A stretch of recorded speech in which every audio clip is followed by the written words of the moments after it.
Bienvenue dans le podcast Une blonde en Norvège. Vous pouvez soutenir l'émission en devenant membre sur Patreon. C'est une plateforme de financement participatif avec plusieurs niveaux d'abonnement. Dans le premier niveau à 2 €, vous avez accès aux épisodes avant la publication officielle. Dans le niveau à 5 €, vous pouvez choisir une photo Full HD sur ma boutique d'une valeur de 40 €. Et il y a des niveaux supérieurs avec d'autres contributions. Rendez-vous sur le site Une blonde en Norvège pour plus d'infos. Dans cet épisode, je vais vous parler des traditions de Noël. Il y aura 4 parties différentes. Dans la première partie, je vous parlerai de ce qui se passe à l'extérieur, comment on célèbre Noël ici. Dans la deuxième partie, on parlera de l'intérieur, comment on décore sa maison, qu'est-ce qu'on fait à l'approche de Noël.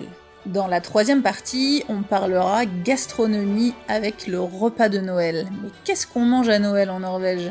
Et dans la dernière partie, je vous dévoilerai où habite le Père Noël. Bonjour! Noël, le plus grand jour de l'année arrive. Nous sommes presque fin prêts, même s'il reste encore de nombreux préparatifs en cours.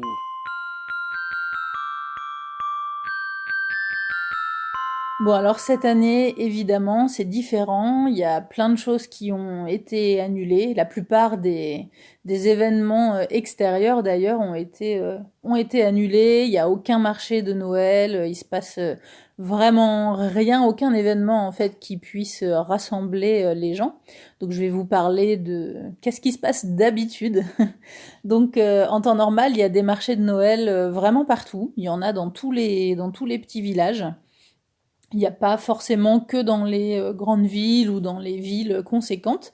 Même dans les tout petits villages, il y a des petits marchés de Noël où il n'y a pas forcément grand-chose, mais en tout cas, ils essayent de recréer une atmosphère de Noël assez sympa. À Oslo, ils ont gardé le marché de Noël central entre le Parlement et le Palais Royal, où il y a la patinoire tous les ans, qui est une patinoire gratuite, où on peut louer des patins si on n'en a pas, mais si on vient avec ses propres patins, c'est un accès gratuit. Et en fait, tout le marché de Noël habituellement est organisé en fait autour de cette patinoire. C'est vraiment, ils appellent ça le village d'ailleurs de Noël, parce que c'est vrai que c'est assez grand. Il y a plein de boutiques où on peut manger, il y a plein de boutiques qui vendent plein d'articles de Noël classiques comme dans tous les marchés de Noël. Et du coup, cette année, ils ont mis aucune boutique, mais par contre, ils ont gardé quelques activités pour les enfants avec des petits spectacles, etc., où les gens peuvent passer et regarder sans s'installer et en gardant les mesures de sécurité. Mais voilà, ils ont gardé juste quelques petits événements. Une tradition aussi d'habitude sur les marchés de Noël, c'est que les skolekorps viennent jouer. Alors les skolekorps, korps c'est un orchestre en norvégien, et skol donc l'école, donc les skolekorps, les orchestres des écoles qui viennent jouer sur le marché de Noël à chaque village. En fait, les skolekorps, c'est vraiment une grosse tradition en Norvège. Je vous ferai un épisode à ce sujet. C'est vraiment très traditionnel et typique lors de la fête nationale, en fait, le 17 mai. Donc, je pense que je vous ferai un épisode là-dessus à ce moment-là. Et en fait, il y a traditionnellement un corps, un orchestre dans chaque école. Donc vous imaginez le nombre d'écoles qu'il y a dans les communes. Je sais pas combien il y a d'écoles sur la commune de Tønsberg, mais c'est assez grand. Et il y a un orchestre par école. Donc du coup, pour les marchés de Noël, il y a les différents orchestres qui se retrouvent et qui jouent soit à des dates différentes ou qui jouent ensemble, etc. Soit en marchant et puis en finissant en fait la marche sur le centre du marché de Noël avec un petit concert fixe à la fin pour faire un peu le finish, etc. Donc là cette année il y a pas ces concerts là du coup vu qu'il n'y a pas de marché de Noël, mais par contre la plupart des orchestres ont quand même gardé la tradition d'avoir un concert de fin d'année, parce que c'est vrai que pour les enfants qui travaillent les chansons, qui répètent toutes les semaines et tout. Le concert de Noël, c'est un peu voilà, c'est la clôture de l'année, c'est la récompense de jouer devant les parents, devant les amis, devant du public, etc. Donc là, cette année, ils ont quand même gardé les concerts de Noël. Simplement, ils les font dans des endroits qui sont plus grands pour pouvoir garder les mesures de sécurité. Et puis c'est ouvert que aux parents des enfants qui jouent dans les orchestres. C'est pas ouvert au public. Il y a aussi souvent des concerts de Noël de tout type, de tout style. Il y a du jazz, du rock, de la country. Il y a pas mal de concerts qui sont la plupart du temps gratuits. Donc c'est quand même à noter, parce qu'il y a pas grand-chose de gratuit en Norvège. Donc il y a des concerts un peu partout. Là, je me souviens, l'année dernière, j'étais allée voir un artiste que j'aimais bien sur la place de Tønsberg. C'était vraiment chouette, avec le petit marché de Noël autour, etc. C'est vrai que les Norvégiens aiment beaucoup la musique, donc en général, dès qu'il y a des événements, des brocantes, des marchés ou des choses comme ça, il y a souvent des concerts. Pour ouvrir cette période de Noël, la tradition en Norvège, c'est d'allumer le gros sapin de la ville qui se trouve au milieu de la place centrale, qui est très souvent installé par les pompiers et puis par les gens de la commune. Et donc traditionnellement, suite à la décoration et à l'illumination de ce sapin, les enfants dansent en fait autour du sapin. Ils sont en ronde et puis ils dansent sur des chansons traditionnelles norvégiennes. Dans certains petits villages aussi, on peut trouver des promenades en calèche. À Åsgårdstrand, dans un petit village qui est juste à côté de chez moi, je sais qu'il y en a toujours. C'est assez sympa et c'est d'autant plus magique et féerique quand il neige. Du coup, c'est vraiment chouette, cette ambiance avec toutes les lumières. En plus, Åsgårdstrand, c'est un village qui est vraiment le long du fjord, on voit vraiment, on a une belle vue sur le fjord quand on est sur la place du village. Donc, c'est vraiment hyper chouette de faire une promenade en calèche sous la couverture, avec la petite peau de bête posée sur les genoux, une petite boisson chaude, et on part faire un tour en calèche sur la neige, le long du fjord. C'est assez magique.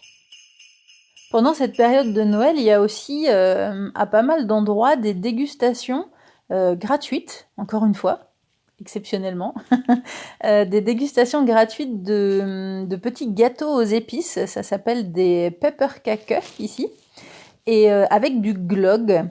Alors le gløgg, à la base, c'est un vin chaud, c'est le vin chaud norvégien. Sauf que donc c'est une boisson chaude aux épices. Sauf que en Norvège, en fait, c'est interdit de vendre de l'alcool dehors.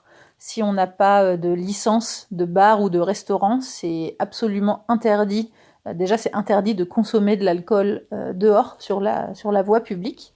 Et c'est donc d'autant plus interdit d'en vendre si on n'a pas de licence spéciale. Et en Norvège, c'est pas comme en France où on va avoir des chapiteaux ou des bars sur les marchés de Noël dehors où on va vendre de l'alcool. En Norvège, c'est complètement interdit. Pour revenir à ce rapport à l'alcool, je vous ai préparé un épisode en fait à ce sujet qui sera diffusé en janvier sur l'alcool en Norvège, les vins, etc. Et donc on ne trouve en Norvège que cette version non alcoolisée du vin chaud. Alors on trouve la version alcoolisée évidemment en privé, quoi. Si nous on fait un vin chaud pour un repas ou si on fait une fête à l'approche de Noël, c'est assez courant en fait de préparer cette boisson. Alors cette version non alcoolisée, qui est du coup pas forcément réservée aux enfants, qui est pour tout le monde, puisque du coup il y a pas le choix. On peut pas dire il y a la version alcoolisée pour les adultes et la version soft pour les enfants. Alors moi je suis déjà pas fan du vin chaud à la base. Je suis pas fan du goût du vin chaud déjà, et puis je déteste la cannelle, donc du coup j'aime pas du tout le vin chaud. Mais alors ici c'est vraiment un truc, c'est très très très sucré. Il existe des bouteilles en fait comme du sirop de concentré de ce glog qu'on va diluer dans de l'eau et chauffer. D'ailleurs, dans la plupart des marchés de Noël et des lieux publics où on sert cette fameuse boisson chaude, c'est souvent ce mélange en fait, mais qui du coup est industriel, qui est très chimique, qui est très très sucré, enfin vraiment l'impression de boire un écrasé de bonbons, enfin c'est très particulier. Et donc traditionnellement on rajoute aussi dedans une cuillère de fruits secs et de noix concassées qu'on vient mélanger, et puis c'est servi avec une cuillère et c'est un peu comme un goûter quoi. Du coup on mange aussi au début les petits fruits et les petites noix, et puis à la fin on boit le sirop. Mais il faut vraiment aimer le sucré parce que c'est très très sucré et très chimique. Alors pendant qu'on est dans les boissons pas très bonnes, je continue dans ma lancée et je vous parle des julebrus. Alors jul en norvégien ça veut dire Noël, et brus c'est un jus, c'est un soda en fait. Et enfin c'est soda, c'est un jus mais pétillant. Et du coup julebrus c'est des sodas de Noël qui sortent en général même fin novembre, ils commencent à les sortir. Alors ça c'est vraiment dégueulasse. Enfin, moi, j'aime pas du tout. C'est très très particulier. Je dirais que c'est un mélange de goût de médicaments et de liquide vaisselle avec 2 kilos de sucre. C'est imbuvable. Il y a que les enfants qui peuvent boire ça. Je suis pas très gourmande de sucré à la base, mais quand même, là, c'est vraiment. Alors, les Norvégiens adorent le sucre. Ils adorent les desserts, les gâteaux, les bonbons.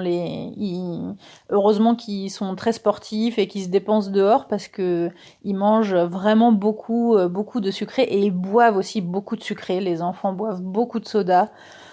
On voit vraiment très souvent les enfants avec un soda à la main, etc. Alors certains vous diront que traditionnellement, c'est pas vrai en Norvège.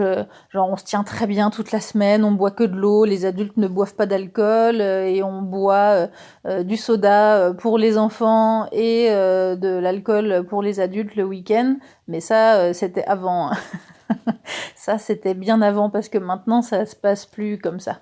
Dans les boissons de Noël, il y a aussi des bières de Noël qui sortent avec un nouveau design, etc. Et encore une fois, c'est des bières qui sont un peu plus sucrées, qui ont des goûts plus sucrés que d'habitude. Un petit truc sympa aussi qui se passe, mais alors plutôt au nord de la Norvège, c'est que dans des villes comme Tromsø, par exemple, il est organisé des courses de rennes. Donc ça, c'est assez rigolo à voir. C'est vraiment des courses soit c'est que l'animal qui court, et c'est des courses de rennes, comme il y a des courses de chiens, de lévriers, c'est des courses de rennes. Et ils organisent aussi des courses comme on fait du ski joring, vous savez, quand on est sur des skis et on est traîné par un cheval. Là, du coup, il y a la même formule où on est à ski et on est tiré par un renne, et il y a des courses comme ça. Donc ça, c'est au nord, plutôt au nord de la Norvège. Je vous disais Tromsø, c'est pour situer un petit peu, mais en gros, au-delà du cercle polaire, c'est quelque chose qui se fait traditionnellement à l'approche de Noël. Pour revenir aux petits biscuits et au glögg qui est servi partout, c'est vrai que dans tous les magasins, comme je vous ai dit, il y a rarement de choses offertes et gratuites en Norvège, à part quand c'est des marques qui viennent pour distribuer des échantillons, des bouteilles, etc. Mais c'est vrai qu'à la période de Noël, dans presque toutes les boutiques, vers la caisse des magasins, on trouve des boîtes de gâteaux en libre service. Là, je vous avoue que je suis pas retournée dans des magasins depuis un petit bout de temps, alors que les magasins sont ouverts en Norvège. Je sais pas si avec le virus ils ont mis ces boîtes de gâteaux, parce que c'est pas très hygiénique quand même de piocher dans la boîte et de prendre un gâteau. Mais en tout cas, en règle générale, d'habitude, il y a ces boîtes de pepperkake, donc c'est souvent les gens ils traduisent ça par du pain d'épices, mais enfin c'est pas vraiment du pain d'épices parce que c'est pas du pain du tout. Le pain d'épices c'est vraiment une texture un peu plus brioche comme du pain. Là c'est vraiment des biscuits. C'est vraiment des biscuits croustillants comme des petits sablés, mais aux épices, et ça sent mais très très très très fort la cannelle. Ça c'est pareil, les Norvégiens ils adorent la cannelle, ils en mettent partout, sur tous les desserts aux fruits, dès qu'il y a de la pomme, on peut être sûr qu'il y a de la cannelle dessus. Donc moi je fais hyper attention parce que, enfin c'est pas que je déteste ça, c'est que je suis allergique en fait à la cannelle, ça me rend malade. Donc du coup je fais hyper gaffe et l'odeur me dérange, mais ça me donne vraiment mal au cœur. Et c'est vrai qu'à cette période de Noël, ça sent la cannelle, mais de partout. Donc moi, je suis assez malheureuse dans les magasins parce que il fait très chaud déjà. Ça, c'est un truc aussi. En Norvège, tous les intérieurs sont très chauffés, sont vraiment surchauffés, que ce soit les maisons ou les magasins. C'est pour ça que dans l'article que j'ai écrit où je vous donnais des conseils pour préparer votre voyage en Norvège, pour vous habiller, en fait, je vous recommandais de mettre des couches superposées pour pouvoir enlever, parce que si jamais vous mettez juste un t-shirt et un gros pull et un manteau, vous allez entrer dans les magasins, vous allez avoir super chaud, vous allez transpirer assez vite si vous avez tendance à transpirer, et quand vous allez ressortir, vous allez avoir froid. Donc ça, c'est vraiment un gros piège en Norvège. Moi, je sais qu'avec mon travail de reporter, je passe souvent de l'intérieur à l'extérieur quand je filme, et c'est assez embêtant parce que quand il fait -15 dehors, des fois on rentre dans un endroit et les gens ils sont en t-shirt ou en débardeur parce qu'il fait 25 degrés, il chauffe vraiment beaucoup. Donc c'est vrai que moi quand je rentre dans les magasins l'hiver et qu'il fait très chaud et que ça sent la cannelle, je suis un petit peu malheureuse. Il y a un truc à savoir quand même si vous souhaitez venir en Norvège l'hiver, c'est que les Norvégiens sont très religieux et la période de Noël et surtout la période entre Noël et Nouvel An, c'est très précieux, c'est du temps en famille et en fait tout est fermé pendant cette période-là. Donc moi j'ai fait l'erreur de venir la première fois, enfin je dis l'erreur, au final c'était un très bon voyage, mais du coup je vous donne un petit peu les infos à savoir parce que nous on savait pas du tout, on est venu avec mon copain la toute première fois en Norvège, pile poil entre Noël et Nouvel An. Justement, on voulait voir un petit peu cette magie de Noël, etc. Alors, on a fait plusieurs erreurs. La première erreur, c'était que du coup, la magie de Noël, comme partout en France et ailleurs dans le monde, finalement, elle se déroule quand même longtemps à l'avance, avant Noël. C'est plutôt pendant tout le courant du mois de décembre, les marchés de Noël, etc. Vraiment, à l'approche de Noël, du coup, il se passe plus rien parce que tout ça, c'est terminé. La plupart des marchés de Noël, justement, se terminent à Noël. Donc, et vraiment plusieurs jours avant, je dirais qu'en Norvège, c'est les deux premières semaines quoi, de décembre où vraiment il se passe le plus de choses, toutes les activités culturelles, les concerts, etc. La troisième semaine de Noël, moins vraiment à l'approche de Noël, il se passe moins de choses.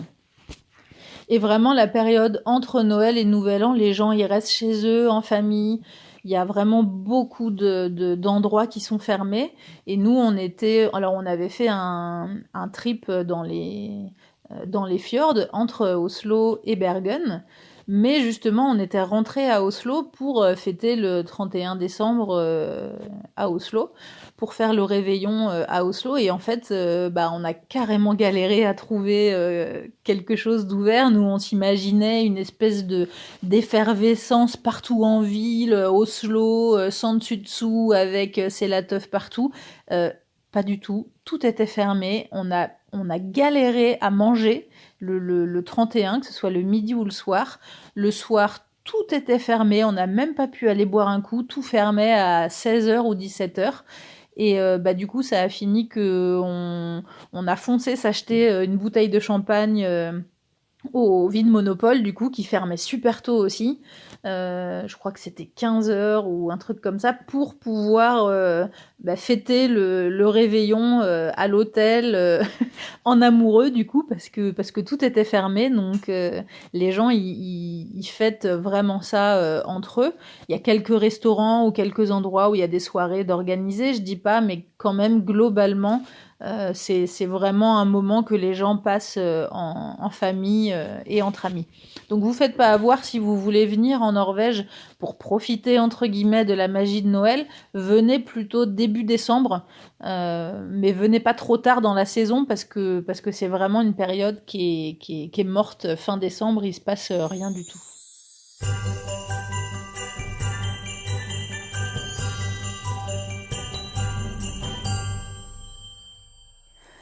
cette deuxième partie, je vais vous parler de l'intérieur. Alors les Norvégiens adorent la déco. C'est vrai que c'est très cosy chez les gens en général. C'est très, il y a d'ailleurs, c'est même quelquefois un peu trop. Ça fait vraiment genre on se croirait dans un magazine de déco. Ils adorent les boutiques de décoration. Ils sont très c'est très moderne, enfin pas forcément que moderne, il y a plein de styles, mais c'est vrai qu'ils passent beaucoup de temps en fait à décorer leur intérieur. Ils rénovent et ils changent aussi souvent la déco. C'est pas quelque chose de figé, beaucoup moins qu'en France, j'ai l'impression. C'est vrai qu'en Norvège, ils changent souvent la déco, ils repeignent, ils changent l'emplacement des meubles, ils changent la disposition, du coup ils rachètent des trucs et tout. Enfin, c'est quelque chose de très courant ici. Et du coup, d'autant plus à la période de Noël, c'est encore plus décoré. Donc évidemment, on sort toutes ces lumières, toutes ces bougies, toutes les lampes de Noël. Et c'est vrai qu'ici, on décore beaucoup les fenêtres en fait. Ça, c'est une petite particularité par rapport à la Norvège. C'est que ici, les fenêtres et les portes s'ouvrent en se poussant en fait. En France, quand on ouvre les fenêtres, on ouvre les deux battants et les fenêtres s'ouvrent par l'intérieur. En Norvège, les fenêtres s'ouvrent à l'extérieur. Donc moi, je trouve que c'est super bien parce que du coup, on gagne de la place. On n'a pas toute cette zone dans laquelle les fenêtres sont entrouvertes, dans lesquelles on ne peut pas circuler. Du coup, c'est un gros gain de place. Et puis surtout, il y a des rebords sur presque toutes les fenêtres. Du coup, on peut décorer et poser des choses fixes sur les fenêtres puisqu'on n'aura pas à les enlever pour ouvrir les fenêtres puisqu'on va les pousser. Donc du coup, les gens décorent beaucoup les rebords de fenêtres avec des lumières, des lampes, des bougies. Ils mettent des petits sapins. Il y a vraiment toutes les fenêtres sont décorées. Ce qui est très joli quand on se promène et qu'on passe à l'extérieur et qu'on regarde à l'intérieur des maisons, parce qu'il y a vraiment des lumières de partout. Alors ça, c'est pareil, la lumière en Norvège, je vous avais dit dans plusieurs épisodes que la Norvège était un pays de contradiction pour certains points. Et il y a un gros point de contradiction en Norvège, c'est l'écologie et la luminosité en fait, parce que on pourrait dire les Norvégiens, ils économisent la lumière parce qu'on se dit on essaye de préserver un peu la planète, on éteint les lumières dans les pièces dans lesquelles on n'est pas, etc. Sauf que en Norvège, c'est allumé de partout. Les maisons sont éclairées de l'extérieur, les gens ils ont des spots pour éclairer les maisons, les lumières extérieures restent allumées. Alors il y a une tradition en Norvège, c'est de laisser tout le temps la lumière de la cuisine allumée.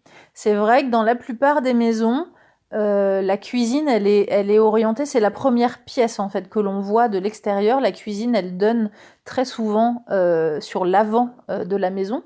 Et en fait, on laisse cette lumière allumée traditionnellement. C'est un signe de bienvenue.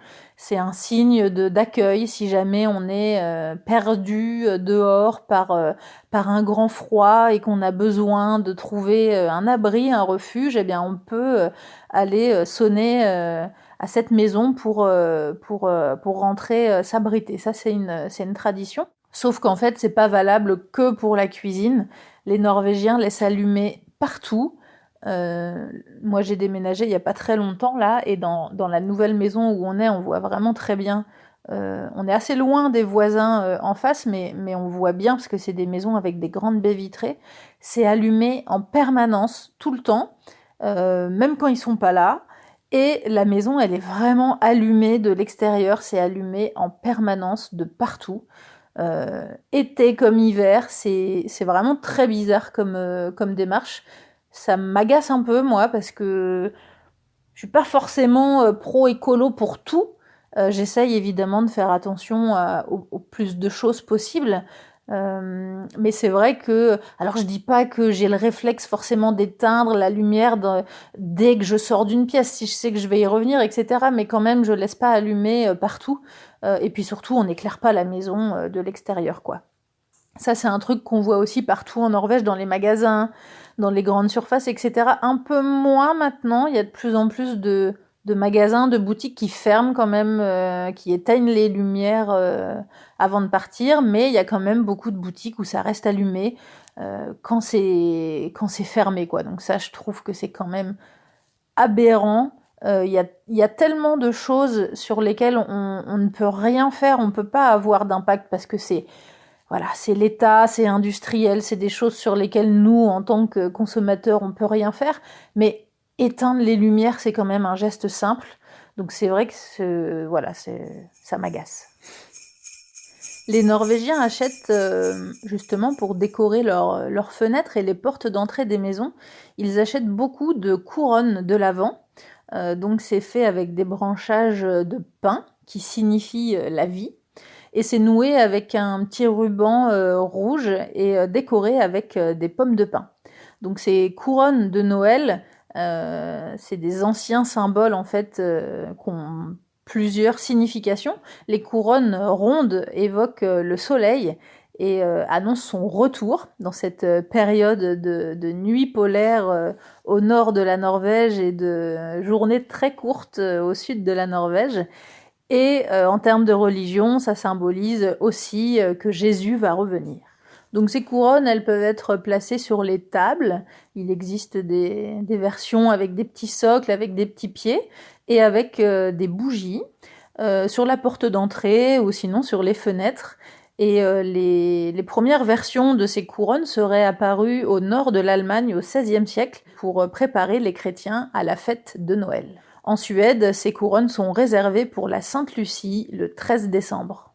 Et sur certaines de ces couronnes, on peut donc trouver des bougies. Il y a donc 4 bougies. Et chaque dimanche du temps de l'Avent, on en allume une de plus. Et donc, plus la fête de Noël approche, plus il y a de lumière. Donc, les 4 bougies allumées sont le symbole de la lumière de Noël qui approche et qui apporte l'espoir et la paix. Alors, il existe des vrais bougeoirs avec des bougies, et on voit aussi beaucoup en Norvège des fausses bougies du coup lumineuses qui sont en forme de triangle et qui se posent devant les fenêtres et qui recréent la forme des 4 bougies de l'Avent. Alors l'origine des bougies de l'Avent, ce serait l'initiative d'un pasteur allemand qui décida d'allumer chaque jour une bougie disposée sur une roue pour marquer les 24 jours qui précèdent Noël. Et la couronne de l'Avent avec les bougies a été inventée par le pasteur Johann Heinrich Wichern. C'était un éducateur et théologien de Hambourg. Alors ces 4 bougies de l'Avent, elles ont une signification, elles symbolisent les grandes étapes du salut avant la venue du Messie. La première est le symbole du pardon accordé à Adam et Ève. La deuxième, c'est le symbole de la foi d'Abraham et des patriarches qui croient au don de la terre promise. La troisième, c'est le symbole de la joie de David dont la lignée ne s'arrêtera pas. Elle témoigne de l'alliance avec Dieu.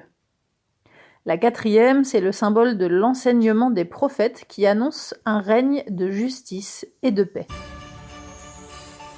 Il existe aussi une version poème. En fait, c'est des petites phrases que l'on doit réciter au moment où on allume les bougies. Alors ça s'appelle la légende des 4 bougies de l'Avent. La première bougie soupirait en disant « Mon nom est la paix. Je brille d'une lumière très claire, mais les humains ne souhaitent pas la paix. Ils ne me veulent pas. » La flamme se réduisit et s'éteint. La deuxième bougie dit « Mon nom est la foi, mais je suis devenu superflu. Les humains ne souhaitent plus connaître Dieu. Ma flamme n'a plus de sens. » Et elle s'éteint. Triste et avec une douce voix, la troisième bougie dit « Mon nom est amour. Je n'ai plus la force de brûler. Les humains m'ignorent. Ils ne voient qu'eux-mêmes et pas ceux qu'ils devraient aimer. » et la troisième bougie s'éteint aussi. Un enfant arriva dans la pièce et eut les larmes aux yeux. « Mais votre rôle est de brûler et non pas de vous éteindre ?» Soudain, on entendit la voix de la quatrième bougie. « Mais ne crains rien, aussi longtemps que je brûle, nous pouvons rallumer toutes les autres. Mon nom est Espoir. » Une autre tradition à Noël, qui n'a rien à voir avec les lumières et les bougies, c'est de faire un gros ménage de Noël. Donc en Norvège, on fait un gros ménage de printemps et un gros ménage de Noël. Alors toutes les pièces de la maison sont nettoyées de fond en comble pour que tout soit propre et brillant pour le 24 décembre. Alors les Norvégiens sont très maniaques, ils passent leur temps à nettoyer, à ranger tout, l'intérieur, l'extérieur, le jardin, la voiture, tout est nickel. Pour ceux d'entre vous qui sont déjà venus en Norvège, vous avez certainement déjà remarqué, c'est un truc, moi toutes les personnes qui viennent me rendre visite en Norvège, qu'on aille n'importe où, ici, chez moi à Tønsberg, à Oslo, qu'on aille dans les fjords, à chaque fois les gens ils disent mais c'est propre partout, il y a pas un papier, les jardins des gens, c'est tondu mais au carré, les fleurs c'est nickel, la petite barrière qui s'ouvre, le truc, enfin ça fait faux quoi, ça fait genre c'est Disneyland quoi. Et c'est vrai que quand on voit, j'habitais en appartement avant, donc je voyais un petit peu moins la vie de mes voisins, mais depuis 6 mois là j'habite dans une maison avec un grand jardin où j'ai de la place autour, les autres voisins autour sont assez loin, mais on se voit quoi, c'est pas séparé par des grandes haies, etc. Donc du coup on voit ce que font les gens, et ils passent leur temps à nettoyer, à tailler les haies, à tondre, à tailler les fleurs, à laver les voitures, à repeindre. Tous les étés, ils repeignent la maison, les barrières, tout y passe. Et ils lavent la voiture toutes les semaines. Tout est nickel partout. Une autre tradition à faire à l'intérieur, c'est que les gens préparent des maisons en pain d'épices. D'ailleurs, il y a d'habitude à Bergen, la plus grande maison de toute la Norvège en pain d'épices. C'est carrément un espace qui est dédié avec plein de petites maisons en pain d'épices, et puis une maison géante où on peut rentrer dans les pièces et tout. C'est assez impressionnant. Je l'ai jamais vu en vrai, j'ai toujours vu qu'en vidéo, mais j'aimerais bien le voir un de ces quatre. En tout cas, les gens préparent des maisons en pain d'épices. Alors encore une fois, ça s'appelle maison en pain d'épices, mais c'est plutôt en pepperkake, en gâteau, en petits biscuits. Et puis ils décorent les maisons, mais c'est vrai que encore une fois, c'est toujours, même si c'est les enfants qui le font, c'est toujours, enfin moi tous les amis que je vois mettre des photos des maisons en pain d'épices qu'ils font, c'est super beau, c'est super bien fait quoi. C'est pas parce que c'est les enfants qu'on fait ça, même s'ils sont petits, que c'est un petit truc un peu mal fait, un peu pas bien carré. Non, c'est vraiment la belle maison bien carrée avec les petits dessins en glaçage sur le toit, avec les petits bonhommes, avec les petits Smarties bien collés et tout. C'est vraiment un truc très bien fait, très joli. Il faut faire attention de faire une très belle maison en pain d'épices. Pour les salariés, à Noël, il est organisé un repas de Noël. Donc ça s'appelle le julebord. Donc je vous avais dit Jul ça veut dire Noël et bord ça veut dire table. Donc c'est la table de Noël. Alors c'est assez particulier ce repas. S'il y a des salariés qui m'écoutent, ça va peut-être vous faire sourire, ou s'il y a des Norvégiens qui parlent français, qui écoutent, ça va peut-être vous faire sourire aussi. C'est vrai que c'est un concept un petit peu particulier qu'on n'a pas en France. Alors peut-être en France, il y a certains salariés et collègues qui sont invités, voilà, au restaurant pour fêter la fin de l'année, mais je pense que c'est pas forcément quelque chose de très traditionnel et de très courant. En Norvège, le julebord, c'est vraiment très important culturellement, socialement, et surtout c'est un moment, c'est une soirée où ils se mettent la tête à l'envers. La plupart du temps, si c'est des si c'est des petites équipes, c'est au restaurant. Et sinon, ça peut être des buffets qui sont organisés dans des salles, etc., avec de la musique, avec des concerts. Et c'est vrai que comme moi je fais de la musique et que j'ai beaucoup d'amis musiciens, tous mes amis musiciens qui ont joué dans des orchestres pour des Yulebourg, ils m'ont tous raconté, mais à chaque fois, mais n'importe quoi. Ça finit, mais toujours à l'envers. Donc moi, je suis pas salariée, donc je participe pas à ce genre d'événement, mais j'avoue que je m'en porte pas plus mal. Enfin voilà, en tout cas, c'est un truc traditionnel. Pour les gens qui sont salariés, qui travaillent dans des sociétés, voilà, il y a ce repas de Noël qui est organisé à la fin de l'année. Et puis on a aussi presque tout le temps un petit cadeau de Noël, ça peut être une tasse, un mug, une thermos. En général, c'est quand même quelque chose de pratique. C'est pas juste un truc de déco ou c'est plutôt quelque chose qui va servir entre guillemets dans la vie salariale. Moi pour Enerco par exemple l'année dernière, bon j'étais pas salariée, mais j'ai eu quand même ce petit cadeau de Noël, donc c'était une thermos en fait, une gourde thermos avec le logo de Enerco dessus, etc. Parce que c'est vrai qu'on bouge beaucoup, on se déplace beaucoup, donc c'est vraiment pratique d'avoir ces gourdes thermos l'été pour emmener de l'eau et avoir de l'eau fraîche partout.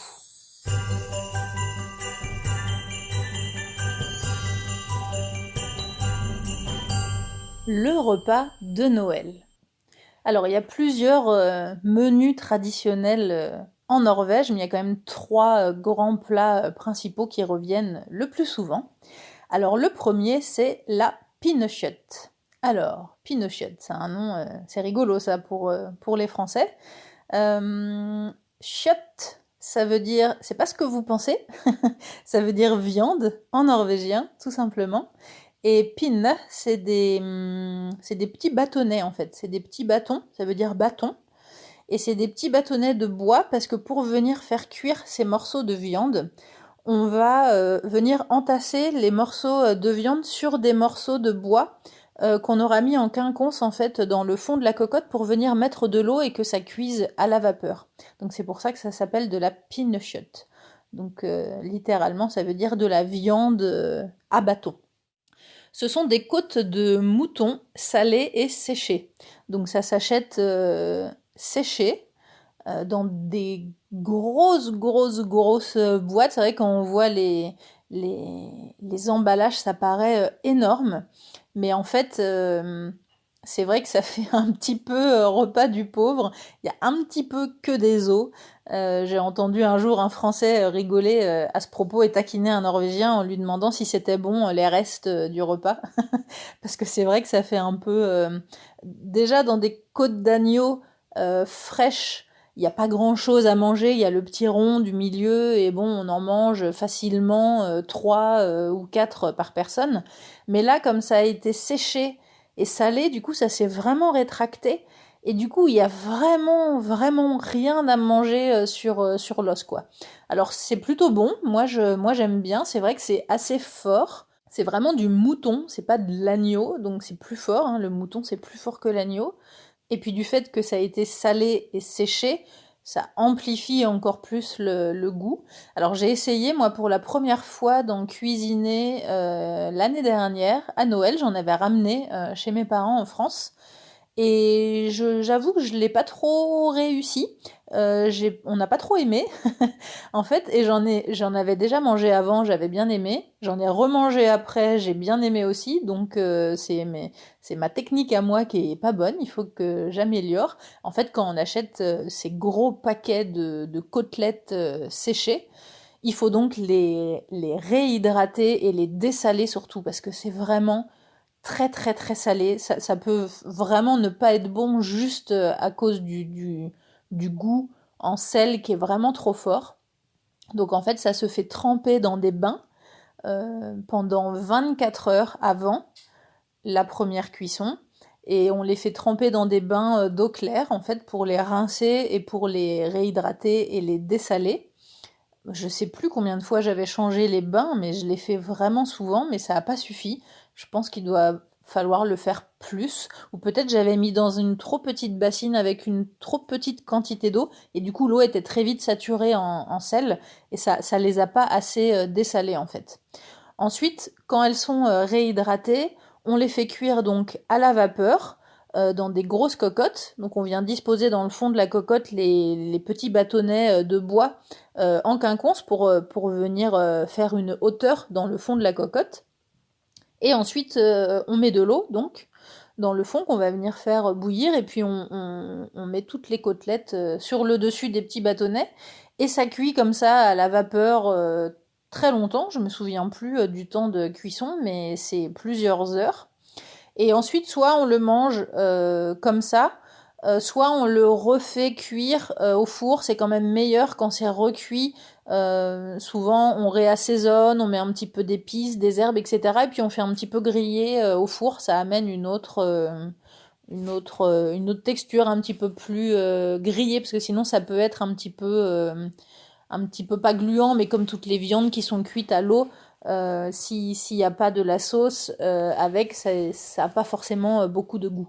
Alors en Norvège, il y a pas cette tradition comme en France d'avoir plein de plats différents. Alors tout le monde ne fête pas Noël de la même façon. Je ne sais pas comment vous fêtez Noël et ce que vous mangez au repas de Noël. Mais dans ma famille, tout le monde cuisine, tout le monde aime manger, tout le monde aime beaucoup cuisiner. Et c'est vrai que le repas de Noël, c'est quand même quelque chose. En général, on commence la soirée assez tard, en fait, le 24 au soir, pour pouvoir tenir jusqu'à minuit, pour pouvoir faire le passage du Père Noël avec les enfants. Donc du coup, en général, on se retrouve vers 20h30 ou 21h, on commence pas avant. Donc on commence par l'apéro, bien sûr, évidemment, avec des toasts froids, des toasts chauds. Ensuite, on passe à la première entrée. Donc en général, on a du saumon fumé et des crevettes. Et ensuite, on a une deuxième entrée avec du foie gras. Et en général, ça traîne, on discute et tout. Et en général, il est autour de minuit quand on termine la deuxième entrée. Donc vous voyez, hein, quand je vous dis que ça traîne, ça traîne. Donc là, on fait l'avenue du Père Noël et tout. On dit « Oh, on a entendu quelque chose », on court dehors. Il y en a qui font les grelots, les trucs et tout. Voilà, c'est assez rigolo. Moi, ça me fait marrer. J'ai pas d'enfants, mais ça me fait marrer de jouer le jeu pour les enfants de mes cousins et cousines. Noël approche, et mes petits lutins, eux, sont à l'affût. Si l'on prête bien attention, on peut même en apercevoir par la fenêtre. Mais il faut agir vite.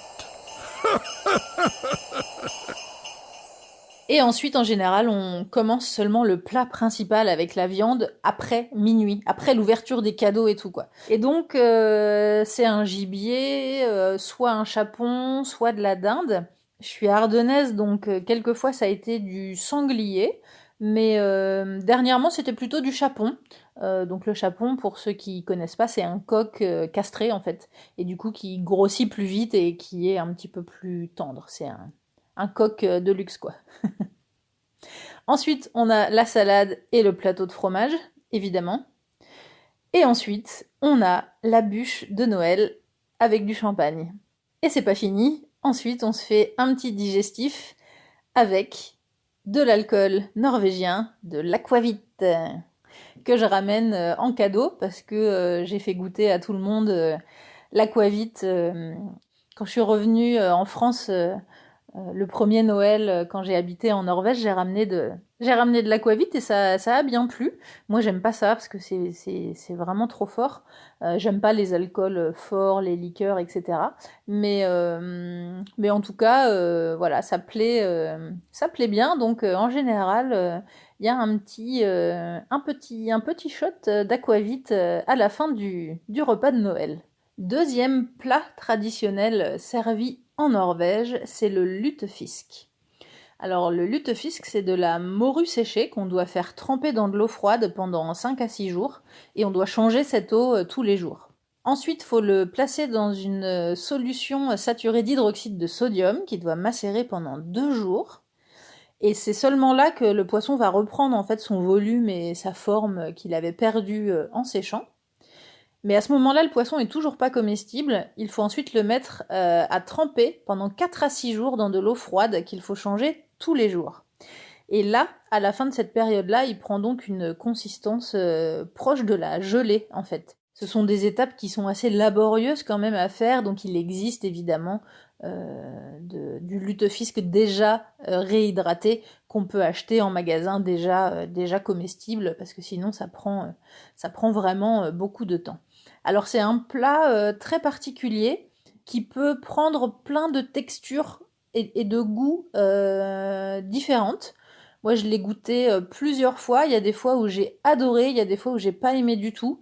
Donc si vous en avez goûté et que vous avez vraiment pas aimé, essayez d'en goûter d'autres ailleurs ou cuisinés par d'autres personnes parce que ça peut être vraiment très très différent. C'est un plat qui est fort, qui a un goût très fort, donc c'est typiquement un plat, comme on dit, viking. Et c'est servi avec une purée de pois cassés, avec des pommes de terre, du bacon, de la moutarde, quelquefois du fromage de chèvre, et ça s'accompagne très bien avec de la bière. Les Norvégiens aiment bien manger à la bière, en fait, boire de la bière en mangeant. Moi, je suis pas fan du tout de boire de la bière en mangeant, mais c'est vrai que quand je l'ai fait, quand j'ai mangé du lutefisk, c'était vraiment très bon. Le goût, pour le coup, le mariage vraiment, l'association entre la bière et le goût du poisson était vraiment très très bonne. Alors, il y avait une fois, j'avais goûté ce poisson, c'était vraiment très très bon. C'était vraiment comme un filet de cabillaud. C'était pas très fort, un peu plus fort qu'un cabillaud, mais la texture était vraiment très bonne, c'était bien cuit. Moi, j'aime bien le poisson bien cuit, c'est vrai que j'aime pas, même pas en période de fête ou quoi que ce soit, moi j'aime pas le poisson mi-cuit, quand c'est un peu translucide, un peu gluant, du saumon mi-cuit à l'intérieur, moi je peux pas. J'adore le poisson, mais il faut que ce soit bien cuit. J'aime pas le poisson. J'aime bien le poisson cru, genre sur les sushis, etc. Mais du poisson cuit, mais mi-cuit, je peux vraiment pas manger ça, j'aime pas du tout. Donc là, la première fois, c'était vraiment très bien cuit. C'était vraiment très bon. Du coup, je me suis dit, bon, bah, c'est cool, j'aime bien le lutefisk et tout. Et à chaque fois qu'il y avait des amis norvégiens qui me demandaient si j'avais goûté, je disais, ouais, ouais, j'ai goûté, c'est super bon. Puis à chaque fois, ils me regardaient d'un air, ah bon, mais c'est rare les gens non norvégiens qui aiment ça, parce que bon, c'est particulier quand même. Et effectivement, une deuxième fois, j'en ai mangé chez quelqu'un d'autre qui l'a cuisiné complètement différemment. C'était pas que c'était pas assez cuit, en fait, c'était la texture vraiment du morceau de poisson qui était complètement différente. C'était vraiment un peu gluant, ça faisait comme de la gelée. Et en texture, c'était vraiment écœurant. Ça sentait vraiment fort, c'était vraiment pas du tout la même chose en fait. Donc encore une fois, ça dépend vraiment de la préparation et de la cuisson. Donc je vous recommande d'essayer plusieurs fois parce que vraiment moi la fois où c'était bien cuit et bien cuisiné, je me suis régalée, c'était vraiment délicieux. Et le troisième plat de Noël, c'est le svinerib. Donc ça c'est un morceau de poitrine de porc, tout simplement, qui est grillé, qui est cuit au four. Et en fait, ils font vraiment un damier en mettant des coups de couteau sur la partie grasse de la poitrine, sur l'envers de la poitrine. Et ils font vraiment griller à la toute fin, en fait, cette graisse. Et puis certains mangent le dessus, en fait, de la graisse, là, de la peau de gras, qui est vraiment bien grillée. Mais voilà, c'est un morceau de poitrine de porc classique, mais en tout cas, c'est un des plats traditionnels norvégiens. Donc, je connais pas trop les pourcentages de, de, de quel plat se fait le plus. En tout cas, je dirais que de par ce que j'entends autour de moi, je les mettrais dans l'ordre là, dans lesquels je vous ai présenté. Je pense que la plupart mangent de la pinnekjøtt, donc c'est côte de mouton séchée. En deuxième place, le lutefisk. Et en troisième, la poitrine de porc, le svinerib. Passons au dessert. Alors en Norvège, il n'y a pas trop cette tradition des bûches de Noël. Un petit peu, ça arrive, puisque en Norvège, il y a cette gastronomie européenne et internationale qui arrive et puis qui se place un petit peu dans les traditions, mais c'est pas très traditionnel d'avoir une bûche de Noël. Il y a plutôt d'autres gâteaux qui sont présentés. Alors, il y a le kransekake, c'est des biscuits en fait d'amandes qui sont disposés en pyramide, donc c'est des anneaux avec des tailles de plus en plus petites, et puis c'est présenté en pyramide, décoré un petit peu comme les petites maisons en pain d'épices, avec du petit glaçage sur les anneaux pour décorer. Il y a aussi le krumkake, donc ça c'est un biscuit gaufré, et c'est cuit à l'aide de plaques de cuisson décoratives spéciales en fer à deux faces, un peu comme un gaufrier, mais avec des motifs en fait qui sont incrustés. Et ensuite, c'est enroulé en forme de cornet. Les Norvégiens adorent les grottes, donc c'est un peu comme des puddings. Donc il y a le risegrøt, le rømmegrøt, et le risegrøt, c'est un dessert traditionnel de Noël. Alors ils en mangent toute l'année, mais c'est vrai que c'est vraiment très courant d'en manger à Noël. Alors là encore une fois, hein, je vais pas vous en faire l'éloge parce que c'est assez particulier. En fait, c'est un mélange de riz au lait avec du sucre, de la cannelle et du beurre. Alors ça fait pas rêver comme ça, et je vous confirme que ça fait pas rêver non plus quand on le mange. Je vous en reparlerai dans un autre épisode qui sera consacré à la gastronomie.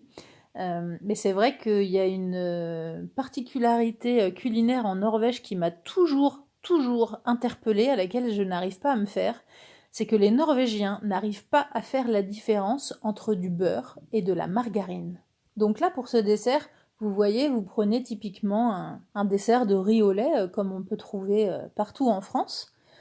Ils font alors ils saupoudrent de sucre au-dessus, alors que c'est déjà une préparation qui est sucrée. Ensuite, ils saupoudrent de cannelle, donc vous avez compris mon amour pour la cannelle, donc vraiment j'aime pas du tout ce dessert. Et ils font, vous savez, comme quand on mange de la purée et qu'on veut venir mettre un œuf sur le plat ou de la sauce, de la viande, on fait un petit puits au milieu de sa purée. Alors eux, ils font un petit puits comme ça, et puis ils viennent mettre, alors eux, ils disent du beurre, ils disent le terme beurre, mais ils viennent mettre de la margarine. Ils mangent de la margarine, quoi. C'est... Mais alors du coup, le truc, c'est le pudding, il est chaud. Donc quand on vient mettre la margarine au milieu, là, ça fond, ça se décompose. Ah non, c'est vraiment... c'est pas bon du tout, quoi. Parce que bon, on est tous d'accord qu'un un bon beurre salé, c'est bon quand même. Une bonne tartine avec un bon pain frais, avec du beurre salé, moi je me régale, d'accord. Mais alors, les Norvégiens, je vous avais déjà parlé dans l'épisode sur l'intégration, que le midi, pour déjeuner, ils se font leur matpakke, donc ils se font des tartines avec du beurre, juste une tranche de salami, mais c'est pas du beurre qu'ils mettent, c'est de la margarine. C'est un truc de fou. Dans les magasins, pourtant, il existe du beurre, hein. Moi, j'achète du beurre. Quand je cuisine mes viandes ou mes plats, je cuisine soit avec un petit filet d'huile d'olive, soit avec un petit peu de margarine. Et j'ai du beurre que j'utilise pour tartiner, pour manger. Mais je ne mange pas de la margarine sur ma tartine de pain, quoi. Et eux, ils tartinent avec de la margarine. Et le peu de fois où j'ai tenté de leur expliquer que c'était pas pareil, ils m'ont dit ouais, mais si, c'est pareil, c'est du beurre, quoi. Bon, je pense qu'ils seraient pas très amis avec les Bretons, hein.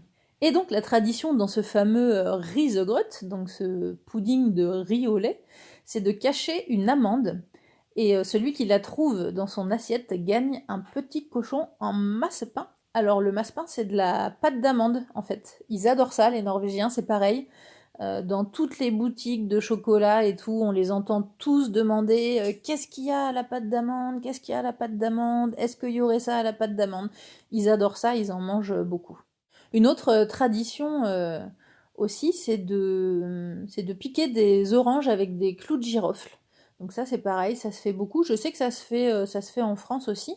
Moi, je le fais pas parce que je déteste les clous de girofle.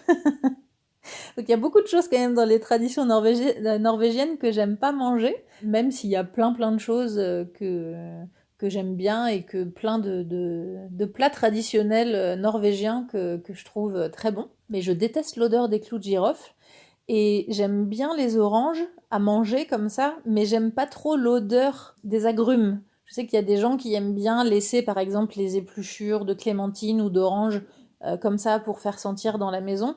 Moi, j'aime pas trop cette odeur en fait. Donc du coup, les oranges avec les clous de girofle, je suis pas fan. Il existe aussi une autre version de ce pudding qui est régulièrement servi à Noël, c'est le riz crème. Donc là, c'est toujours un riz au lait, mais qui est mélangé avec de la crème chantilly, de la vanille et des amandes séchées. Et c'est traditionnellement servi froid avec un coulis de fruits rouges au-dessus. Il existe un conte norvégien qui s'appelle Le lutin affamé de la grange, Fjoss Nissen. C'est un personnage malicieux et légèrement inquiétant qui jouait un rôle important à l'époque où la Norvège était plus agricole. Il valait mieux ne pas se brouiller avec ce petit bonhomme barbu. Si vous le traitiez correctement, il assurait la prospérité de la ferme. Si les choses ne se déroulaient pas selon ses vœux, il pouvait alors se venger cruellement, par exemple en causant la mort des vaches. C'est pourquoi les fermiers avaient pour habitude de placer du riz au lait dans la grange, ainsi qu'un peu de bière, à chaque Noël. Une tradition qui perdure dans certaines fermes norvégiennes encore aujourd'hui.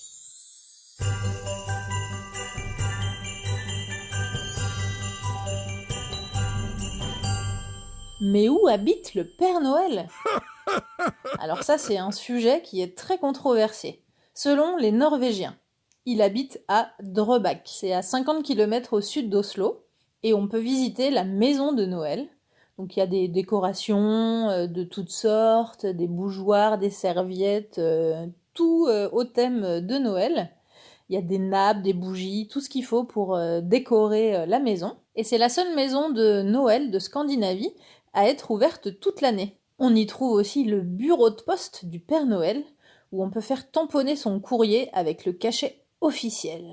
Ici, au bureau de poste du Père Noël, nous prenons tout le temps qu'il faut pour trier et lire la montagne de lettres que les enfants du monde entier nous envoient. Selon les Suédois, c'est dans la région de Dalarna qu'habiterait le Père Noël, au nord-ouest de Stockholm. Pour les Danois, il serait au Groenland. Les Américains considèrent encore aujourd'hui que le Père Noël habite au pôle Nord. Et pour les Finlandais, ils ont installé le village du Père Noël à Rovaniemi, qui est la capitale de la Laponie. Cela reste donc un mystère. Il est un peu partout et nulle part à la fois. Joyeux Noël à tous!